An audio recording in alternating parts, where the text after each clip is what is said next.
Please stand by. We're about to begin. Good day and welcome to the National Council on Patient Information and Education Self-Care Survey webinar. Today's conference is being recorded. There will be a Q&A session later in the call. To signal for a question, please press star 1. You may also enter your questions at any time using the Q&A pod in Adobe Connect. Also, as a reminder, please mute your computer speakers to prevent background noise in the conference. At this time, I'd like to turn the conference over to Mr. Ray Bowman. Please go ahead, sir. Thank you. Welcome, everyone, to our Self-Care Survey Data webinar, and thank you for joining. I'm Ray Bowman with the National Council on Patient Information and Education, NCPI. The focus of today's conversation is on recent research that NCPI has conducted in partnership with Pfizer to understand some of the behaviors,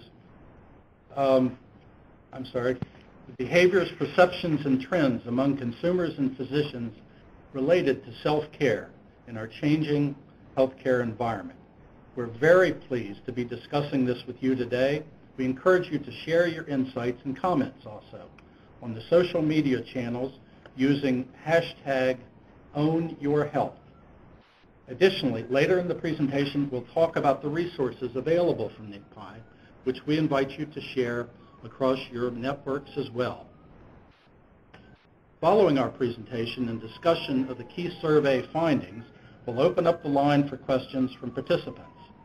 During the presentation, please also feel free to submit questions by typing them into the Q&A window found in the lower right-hand corner on the screen or by pressing star 1. We do have a few special guests here today who will be sharing their unique insights and perspectives into healthcare, into the changing healthcare landscape and how people are engaging in it. I'll turn it over to them and then to let them introduce themselves. Thank you, Ray. I'm Jenelle Sobotka, professor and endowed chair at the College of Pharmacy at the Ohio Northern University. And I'm delighted to be a part of today because I think this topic is very important because of self-care's growing role in our healthcare system. As we all know, our healthcare delivery system in our country is undergoing significant reform that's desperately needed to reduce our costs and improve quality.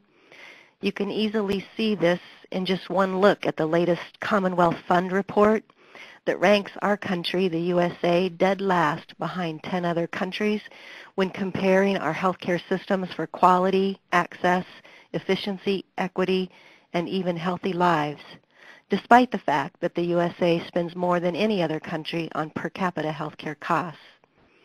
So I believe appropriate utilization of self-care is part of the solution in reforming our healthcare system. Research in the self-care area, like we will hear today, is very important to help us understand and embrace its role to empower consumers to make good healthcare choices while maintaining their access to healthcare professional expertise when it's needed. Thank you. Hi, and I'm Jane Sarasohn-Kahn. I'm delighted to be here. I'm a health economist and advisor in the health industry, and I blog at healthpopuli.com.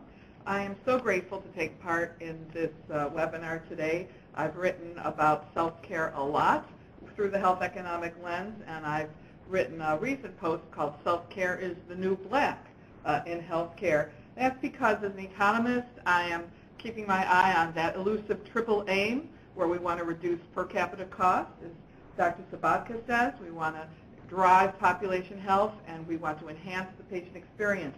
We cannot get to that triple aim unless people take better care and more engaged care in themselves.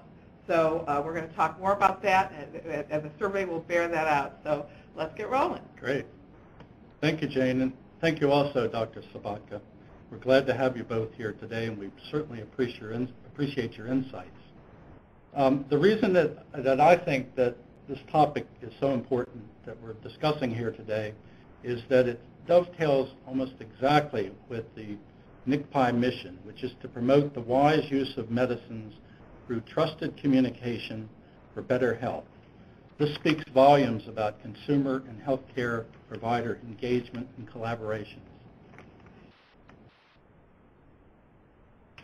before we go to the survey findings, we'd like to poll everyone on the lines with 3 questions.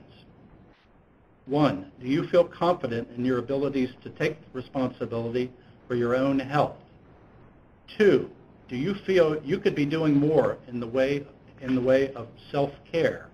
And 3, who bears responsibility for driving people towards self-care?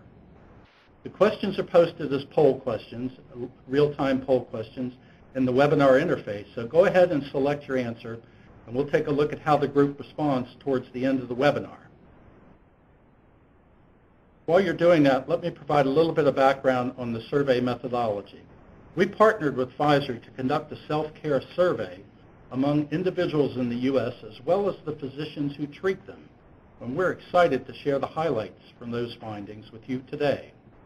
The survey was conducted between September 25 and October 15th of 2014, and the study is based on a nationally representative sample of 2,024 respondents aged 18 and older, living in the U.S., and 516 primary care physicians currently practicing medicine.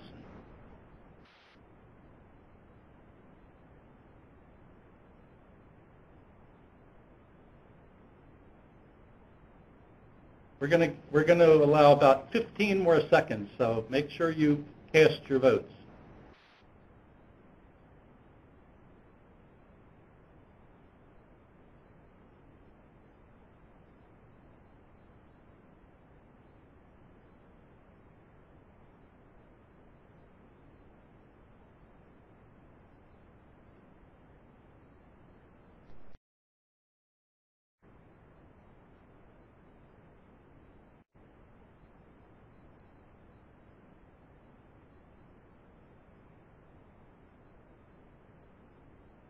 As we've heard from Dr. Sobotka and Jane, we can all see the importance of understanding how people approach self-care, especially as they engage in and respond to the changing healthcare landscape.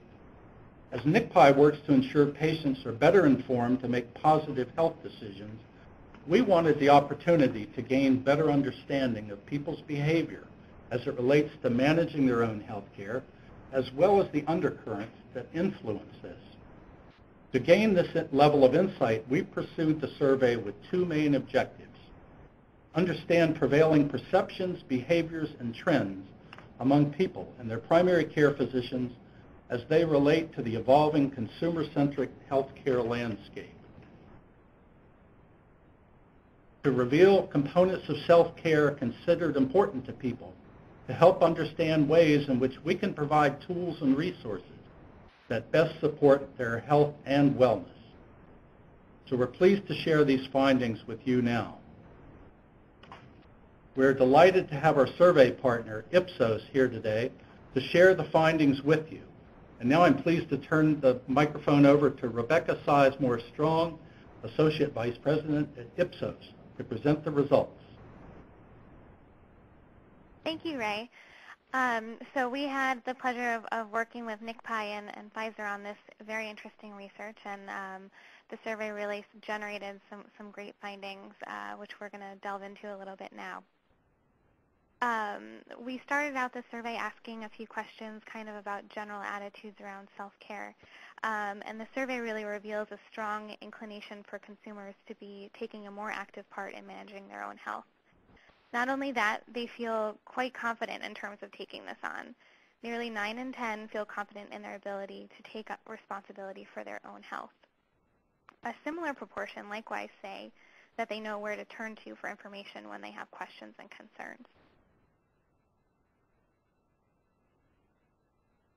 This next slide shows that a similar proportion, 9 in 10, say that they are trying to take better care of their health, and many feel a sense of obligation to do so. 8 in 10 believe that they're expected to be active in managing their own health more now than ever before. Perhaps this is due in part to the increasing availability of health information that's out there, and people knowing where to find the information and the answers that they need.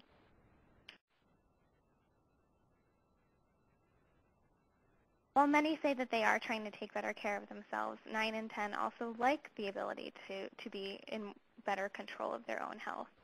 So it's not just an obligation that they feel they should be fulfilling. Further, 2/3 of respondents feel that they could be making even more decisions about their own health and wellness, taking on an even greater responsibility for their own health.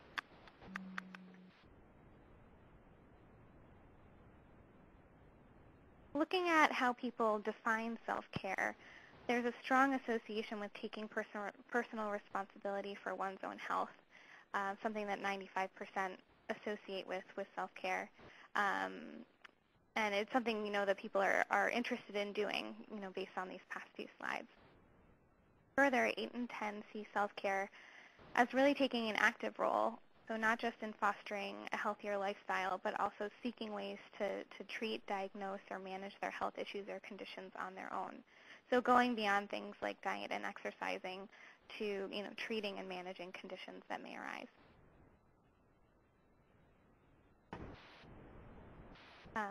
On this next slide, we see that while people do view diet and exercise as an important part of self-care, again, selected by 95% of respondents, they also see preventative care as part of self-care as well. So engaging in screening and wellness checkups, setting preventative care goals in collaboration with their doctors.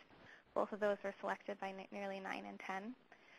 But also consulting with their doctors at 83%, and decision-making about how they want to deal with health problems on their own as they do arise. So taking active steps to try and stay healthy, but also dealing with health issues as they arise. When it comes to the self-care behaviors that people are actually engaging in, we see about 2/3 are researching health problems and symptoms. 64%, about 2/3 also, are tracking health indicators like their weight and their blood pressure. And a majority are also taking over-the-counter medications to help manage their acute health conditions.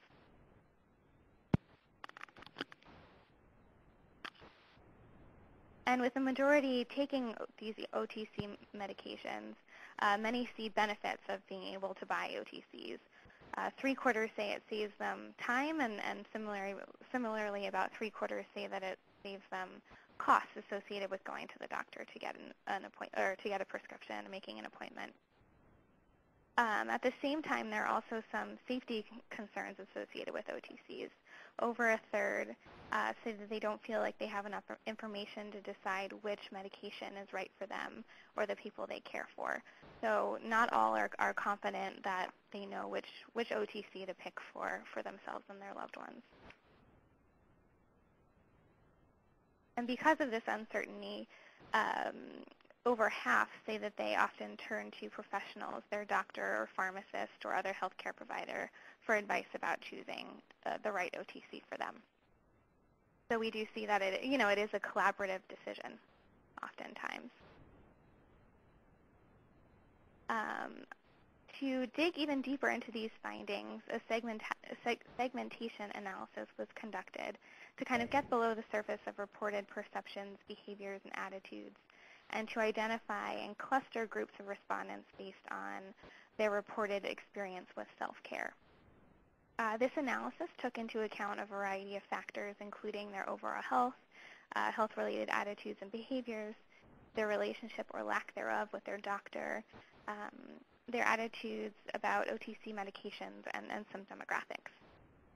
Here we highlight 6 of these segments, the first of which are the healthy elite moms and the health elite boomers, which together account for nearly 1 in 4 respondents.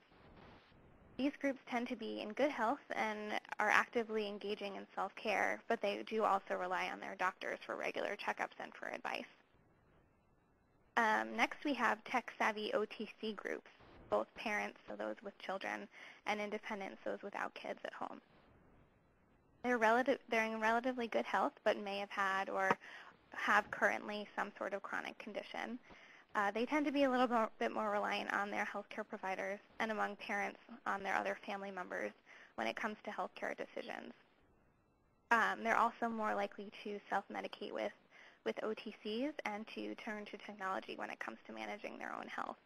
And for parents, they're more likely to say this is out of convenience to save time. the utilization of technology in making healthcare decisions.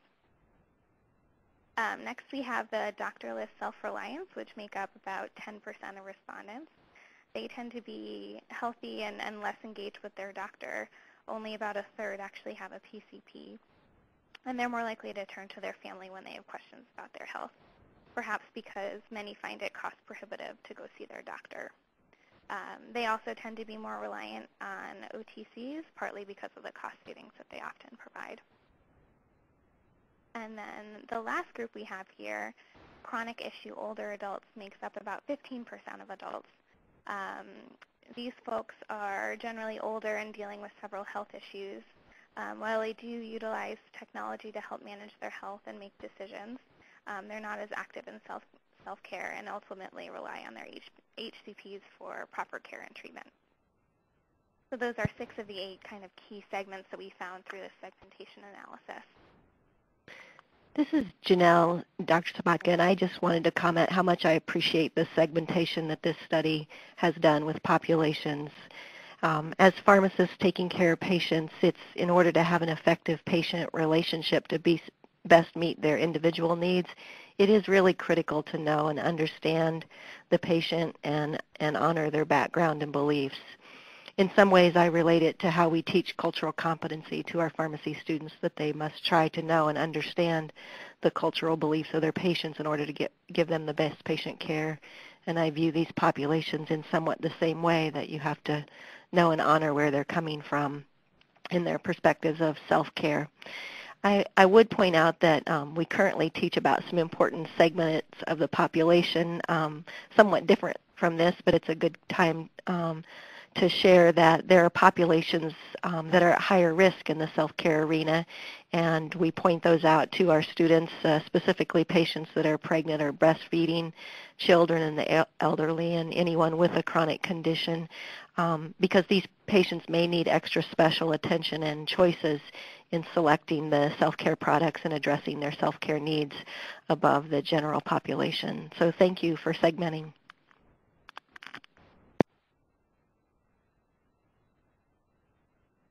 Thank you, Rebecca, for sharing the data findings.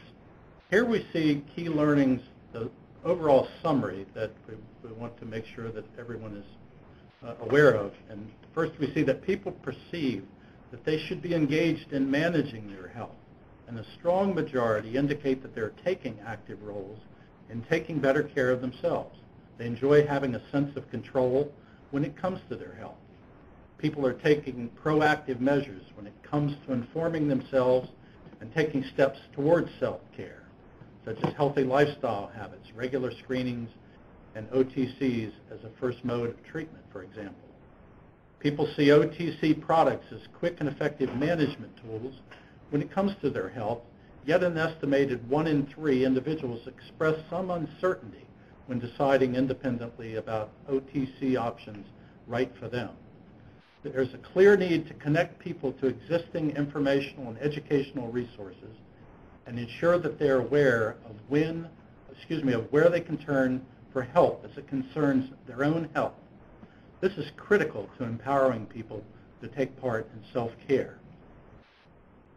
At this juncture, I'd like to invite each of our guests to provide any perspectives that they see from the summary slide here, and then what we'll then next hear from is Dr. Sobotka, and then we'll hear from Jane as well. So this is Jane. So I think it's really interesting. Consumers are connecting the dots between health care and costs. A part of the changing landscape that I'll talk about later is the shift from volume to value, and employers nudging people quite aggressively toward high deductible health plans. And one way people can rationally manage their cost savings is to do greater self-care and avoid higher cost care. And over-the-counter medicines and other home care treatments, access through retail channels can help people do that. So I anticipate we'll see even more of that in the coming years. Absolutely, and I'd agree that society, as this study has found, is certainly becoming more focused on their health and well-being. As Jane has noted, some of this is incentivized financially, or through things like employer wellness programs or higher copays and deductibles. But I think separately, patients, consumers are more engaged in their own health status.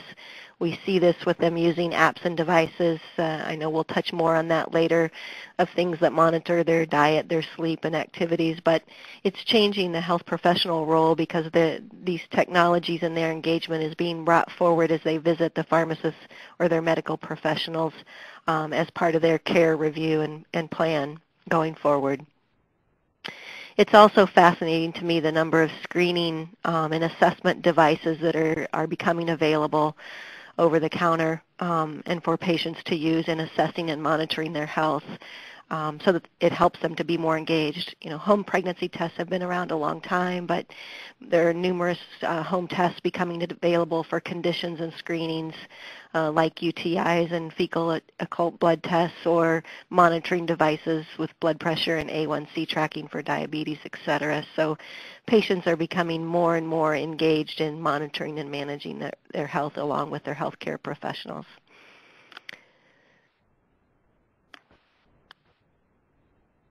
So with that, I'd like to just make a few additional remarks from the health professional's perspective.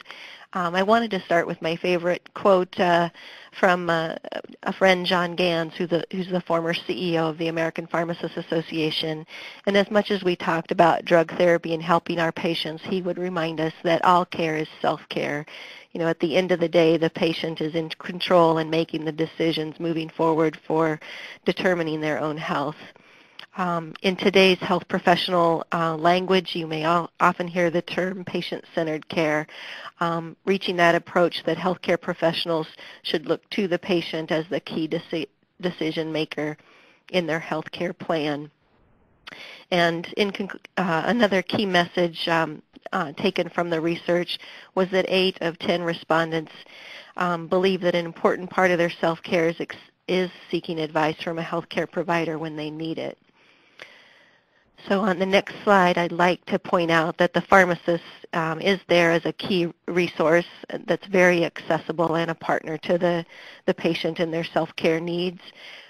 With over 60,000 community pharmacists across our country, the pharmacist is truly accessible, and their role can be critically important in areas that are medically underserved or healthcare professional shortage areas as the first point of contact and frontline resource to patients that may turn there before they can access a medical professional. So in teaching pharmacists, we use what's shown here, the Handbook of Non-Prescription Drugs in our own course that contains numerous clinical algorithms and the latest information for over 50 different therapeutic areas. But we help the student pharmacists to first assess the patient and help determine if self-care is even appropriate for them or if they should be referred on to care. APHA's current CEO, Tom Minigan, coined the term referral machine, pointing out that the pharmacist is in a position to help the patient with their self-care needs, but also, if that's inappropriate, to direct them on to the appropriate medical care provider for the attention that they do need that's not going to be taken care of appropriately with self-care. And so those algorithms and differentiations are important part of the pharmacist's role on the frontline team. I'd also point out that the role of the pharmacy and the pharmacist is changing. You may have seen new patient care services coming to play, medication therapy management, wellness services, and including immunizations with private counseling rooms and centers that allow them to do an even better job of taking care of patients. Also, our Medicare Part D plans, many patients in those plans are eligible for medication therapy management and an annual comprehensive medication review by the pharmacist. And that comprehensive medication review would include an appointment that assesses all of the medications the patient's taking from all of their physicians, but then also all of their OTCs and supplements and herbals that they may be taking to make sure that there's no duplication, no interactions, no contraindications with the various disease states and combinations that they may be seeing. So the conclusion of this slide is that the pharmacist is often an underutilized and untapped resource to the consumer to turn to for their self-care needs, but that is changing in perspective as we move forward.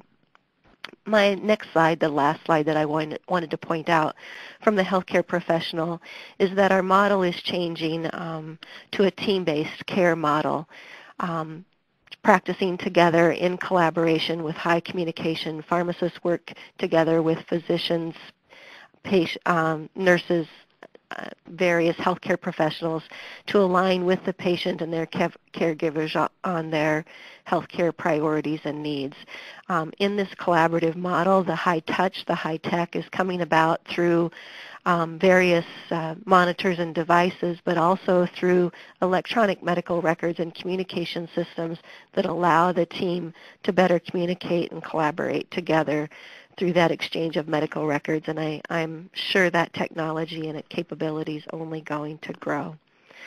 So in conclusion, I just see the empowerment and engagement of the consumer in their self-care as an important role and growing role forward, but it's also a part of their partnering with their healthcare team when needed to help lead to better outcomes and reduce healthcare costs overall for our healthcare system.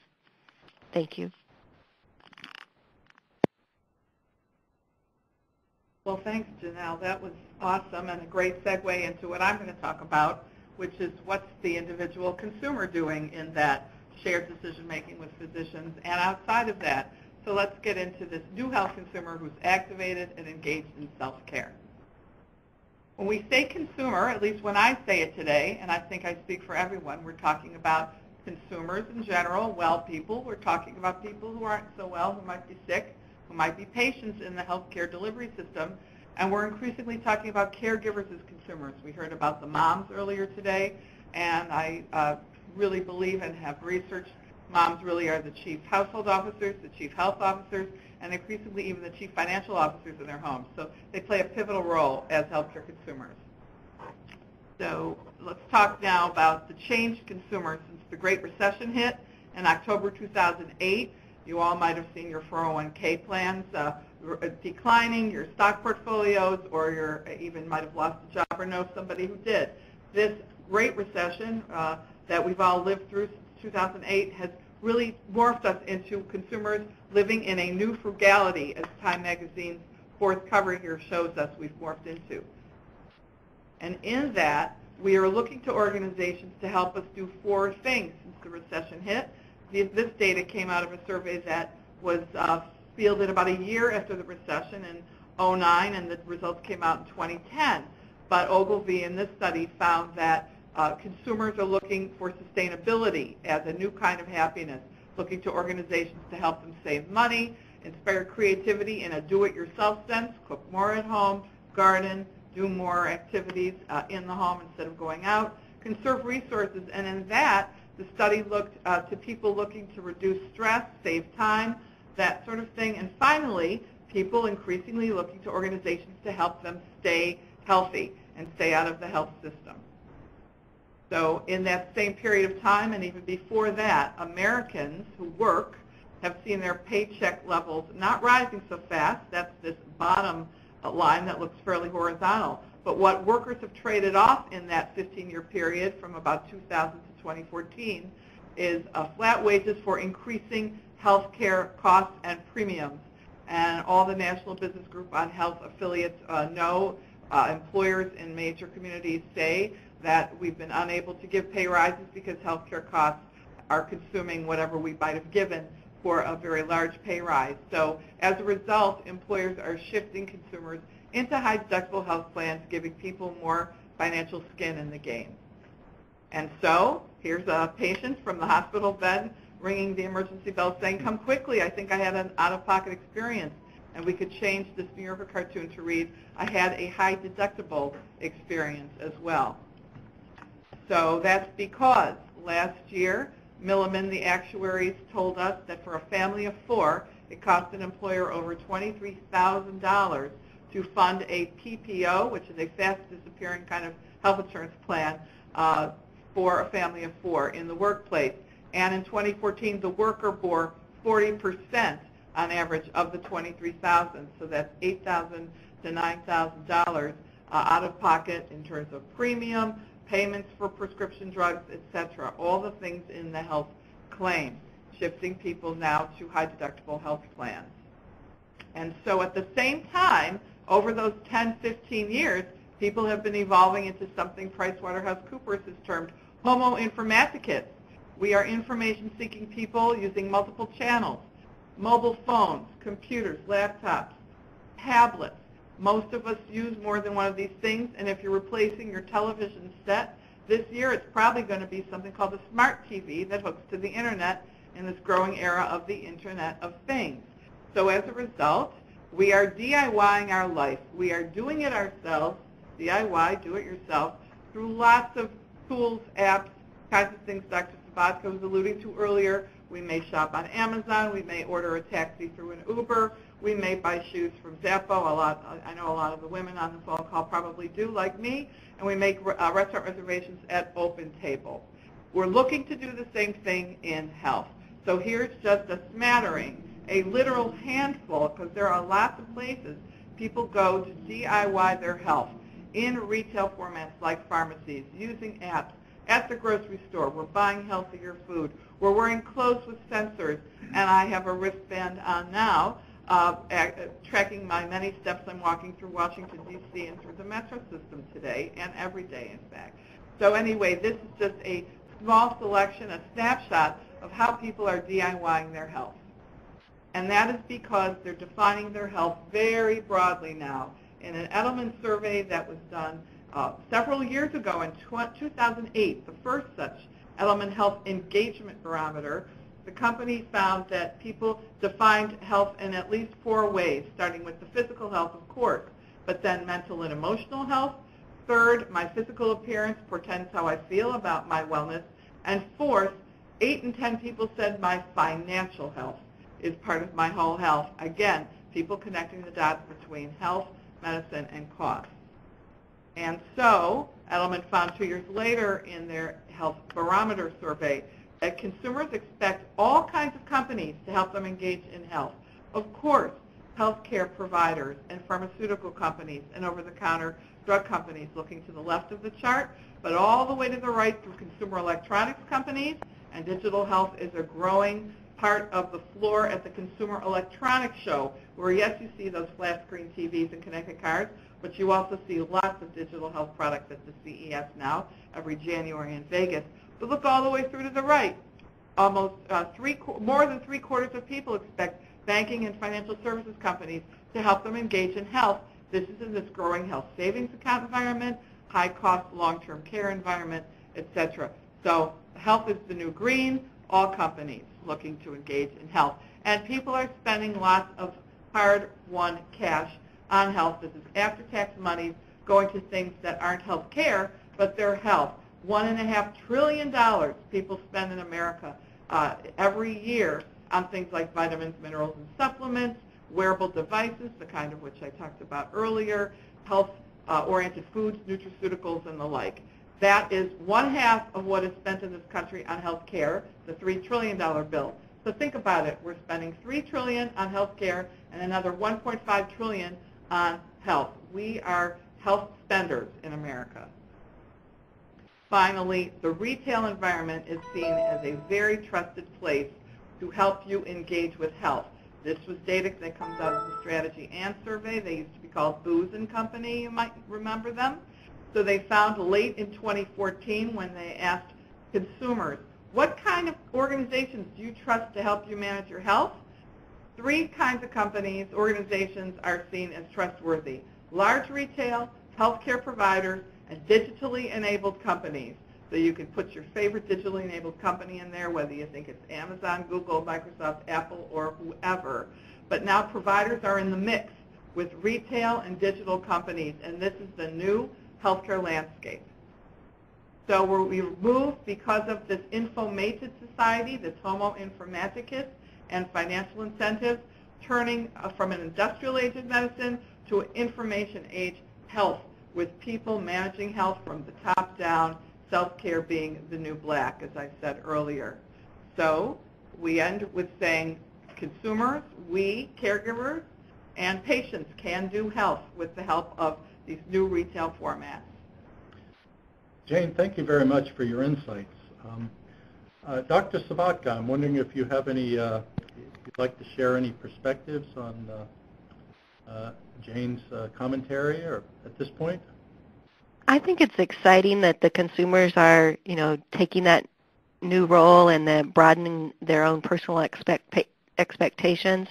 I think the watch out for consumers is to make sure the resources and materials they're using are reliable and credible.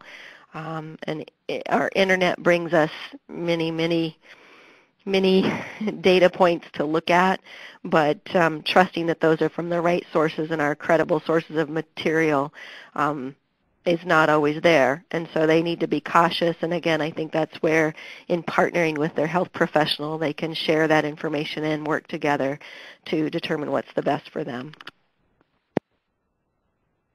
Thank you.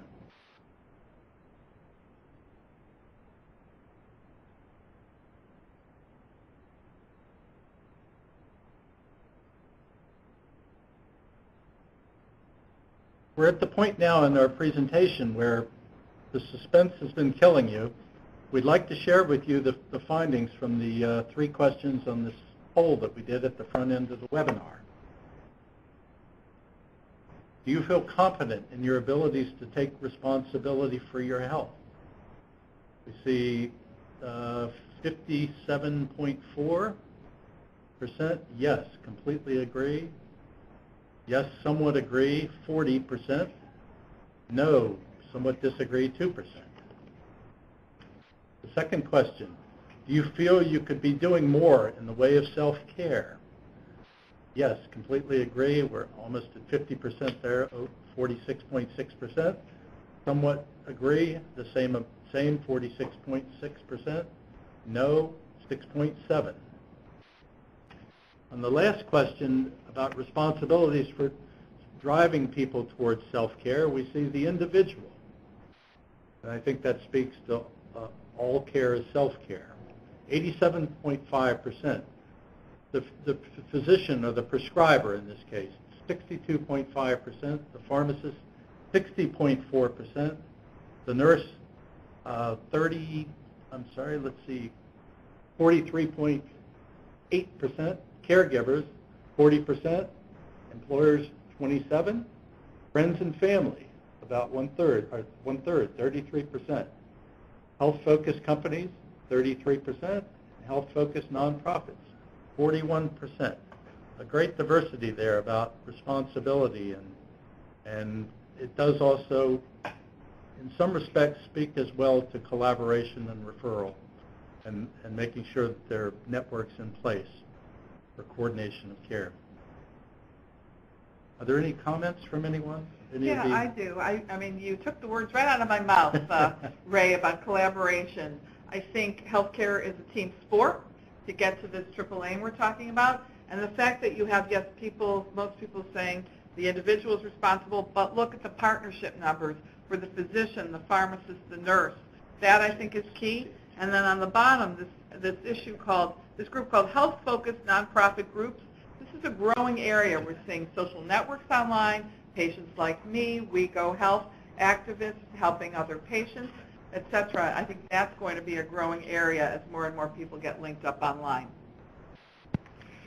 And I would chime into that, Ray, that the health-focused nonprofit groups. This is certainly a perfect point to say that as healthcare professionals, we can drive our consumers to those good and positive sources, including NCPI and your underlying bemedwise.org site that has a lot of great information on healthcare resources.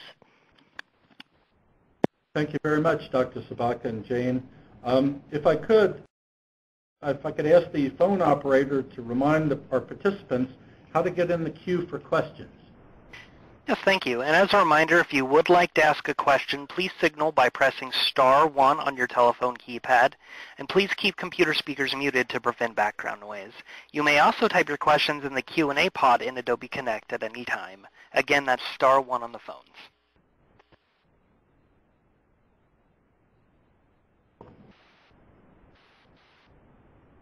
Okay, we have, first question that we have from a participant is, what were the sample sizes for these survey questions?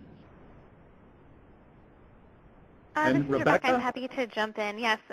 So we surveyed just about 1,000 adults nationally for the consumer survey, so anyone 18 or older. And then the sample was then weighted to make sure it's nationally representative based on census data.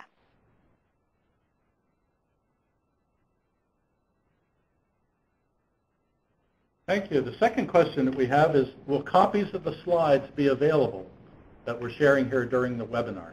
The answer to that is a resounding yes. And those slides will be available on bmedwise.org, along with several other resources, as we'll get to in just a few moments.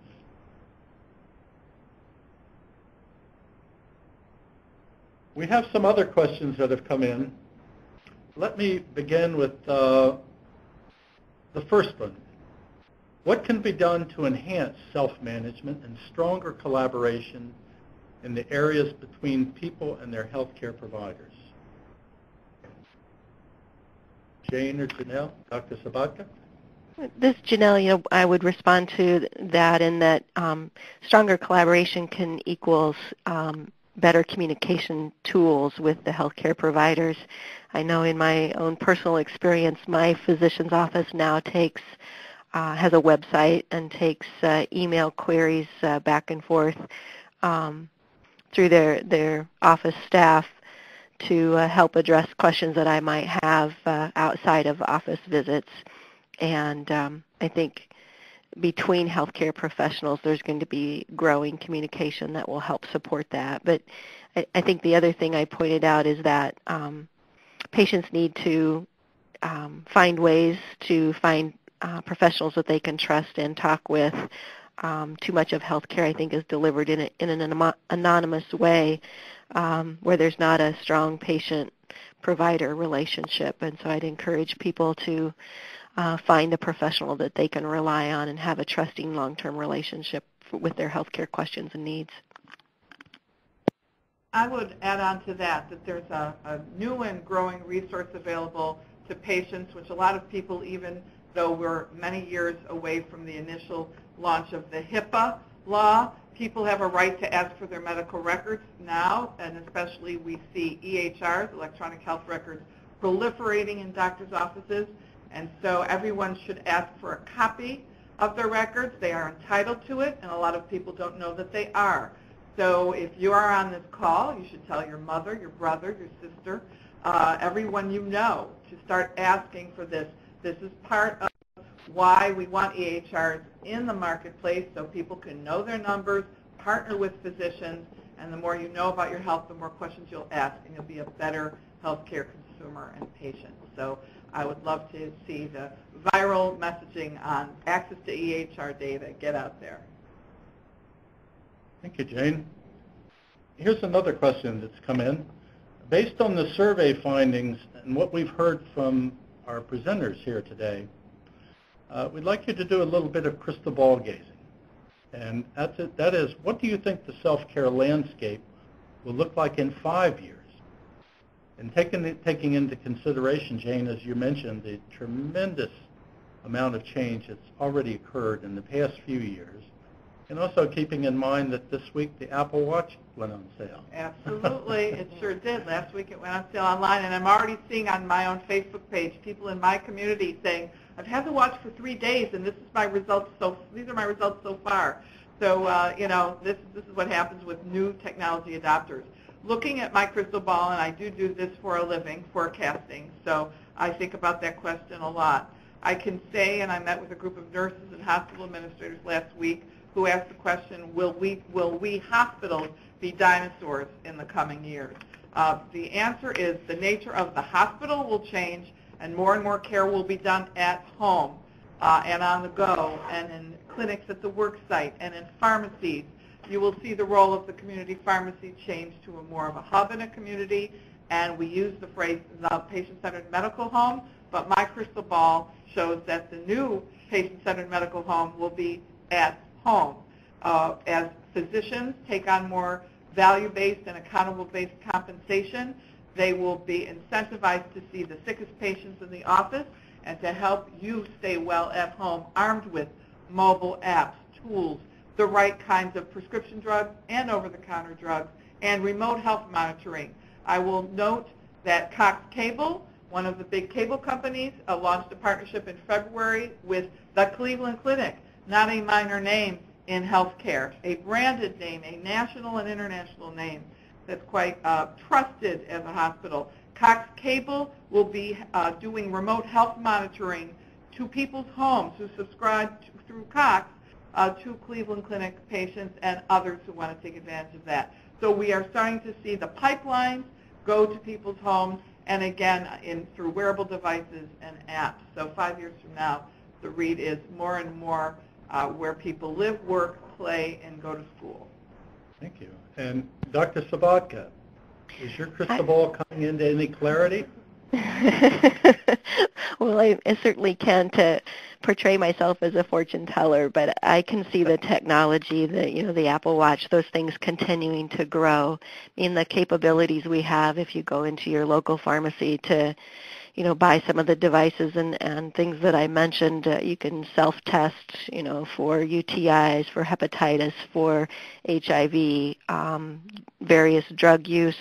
We can even send off and get our genomic profile read today. I think the challenge with those technologies is interpreting the results. Those coming back, again, to the healthcare professional, they need to learn to keep up with those, make sure they're credible results and valid, and then integrating those, because it's just going to be a massive amount of data that to deal with and to utilize appropriately, and making sure that it's quality. I think, there's going to be things like diagnostic rapid strep tests, things that come closer to the consumer, and that may not be the right example. Ear scopes, people beginning to look and have the ability, maybe through things like Skype, to share or translate a screening device to a healthcare provider and get that care in the home, as Jane pointed out. So lots of tools and technology for the healthcare professionals and the consumers to need to learn to deal with and interact with, but it brings huge opportunity. I think the other change in our landscape of the future is with consumers' drive and focus on health, it's going to change in emphasis to look more, rather than this diagnostic and what's wrong with me, as to how can I prevent getting sick to begin with. What are things I can do to stay healthy, stay well, live longer, and have prevention efforts in place that improve and maintain my health. Thank you very much. This is Ray Bowman. I would like to also comment, and I guess my crystal ball is really somewhat looking a little bit backwards, in the sense that I think it's really important as we talk about technology and innovation and enhancements and how technology can enhance self-care and patient engagement, that we not lose sight of the fact that what I would call kind of a primary self-care, and that is some important things that all consumers, all of us included, and as caregivers and patients or consumers when we wear one of those three hats, that we can do to help safeguard ourselves and also to live longer and prosper, as it were. For example, in selecting an over-the-counter product, make sure to always read the drug facts label. The drug facts label there is a tremendous amount of information about the active ingredients, warnings, precautions, directions for use, and things that are intended to promote the benefit of the over-the-counter medicines, but also to raise a red flag about potential risks that need to be discussed with your healthcare provider. And that really does also bring up what I think is a primary self-care point, and that is, when in doubt, ask. Make sure to ask your healthcare provider by a telephone call to the prescriber or to your healthcare professional, or your physician, or the pharmacist, one the most accessible healthcare professional in our local communities. And I really think that what we've heard so far in self-care also in terms of brings to the fore the importance of consumer and provider engagement through a term that NCPI has used for many, many years to describe that interface or that engagement, and that is reintroducing the oldest advance in medicine and medicines, talking. So let's not, I don't want us to lose sight of that as we move into the high-tech world. We have another question that's come in through the web, but operator, before we go to the web question, can you remind our participants how they can actually voice a question over the phone? Yes, and as a reminder, if you would like to ask a question over the phone, you can press *1 on your telephone keypad. You can also enter your questions at any time using the Adobe Connect chat pod. Thank you. The question, let me read one other question that we've gotten through the internet connection here, and then we'll see if there are any live questions before we wrap up. The question is, what direction can be provided to consumers to support their ability to select good quality, evidence-based information on the internet? How can we direct them away from the information that is biased or incorrect? And keeping in mind, of course, that we all have access to the world's biggest database, Google, for better or worse. Dr. Sobotka or Jane, would you like to respond to that question? Well, I don't have a magic answer, but I think looking to underline the credibility of the source that you have, it's extremely challenging, and there, a bit of trickery that you're not certain when you see on the web where it's really coming from. But certainly if you can look at for branded or credible professional sites, I cut things, WebMD come to mind, the Cleveland Clinic, as Jane mentioned earlier, professional websites that have resources for consumers, as well as, NCPI and nonprofit entities that are grounded by credible support from professional and broader audiences. But it is an ongoing challenge.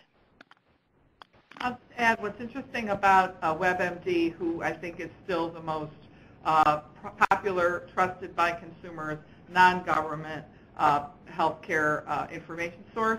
WebMD is the consumer side of the business, and Medscape is the professional side of the same business.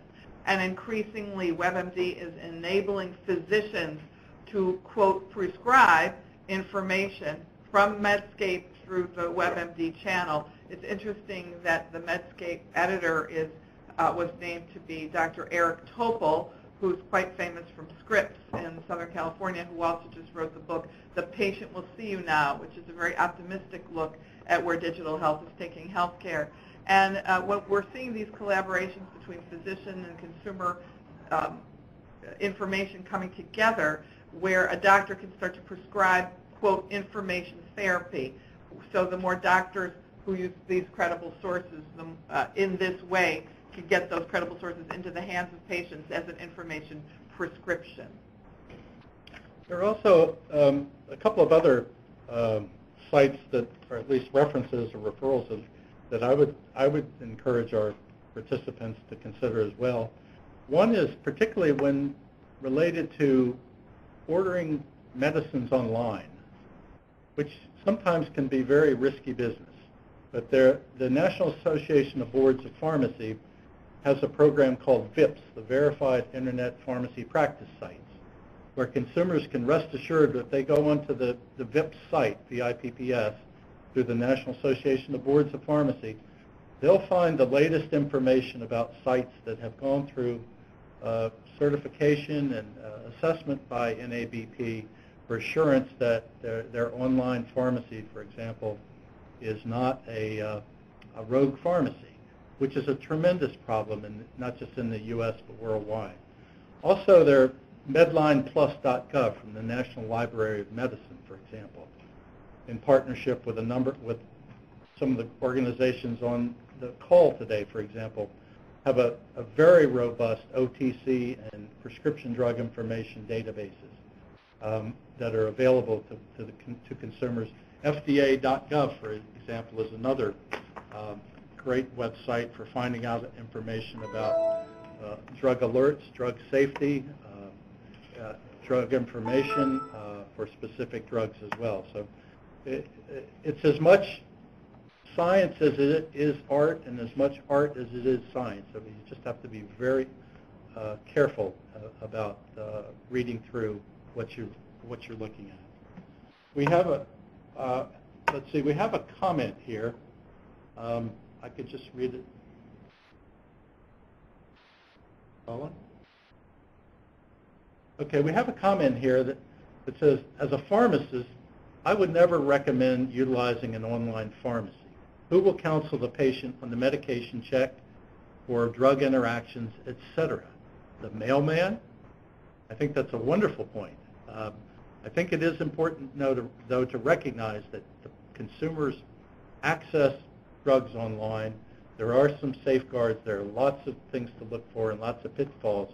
But I think the point about having a pharmacy home, much like a medical home, is very important, where you pick up not just pick up all of your medicines in one place, but you have a relationship with the pharmacist.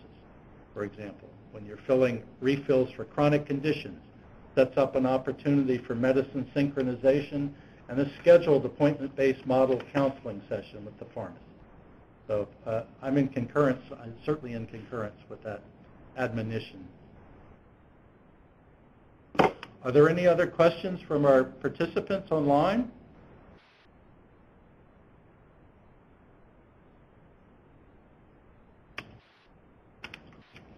No questions over the phone.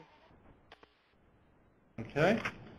In that case, I want to thank everyone for your time today, but I want to make a special thank you to Dr. Jenelle Sobotka and Jane Sarasohn-Kahn for their insights and being part of this webinar today. We want to encourage all of our participants on the line to check the NCPI bmedwise.org website for more information on the self-care survey and to visit our new self-care resources portal. Also, please feel free to share these informational pieces with your social networks and via your social media channels at #OwnYourHealth. We appreciate your partnership in raising awareness of these resources and helping drive conversations around this important topic. I want to thank you all very much. And this Operator? I'm sorry. this does conclude today's conference. Thank you for your participation.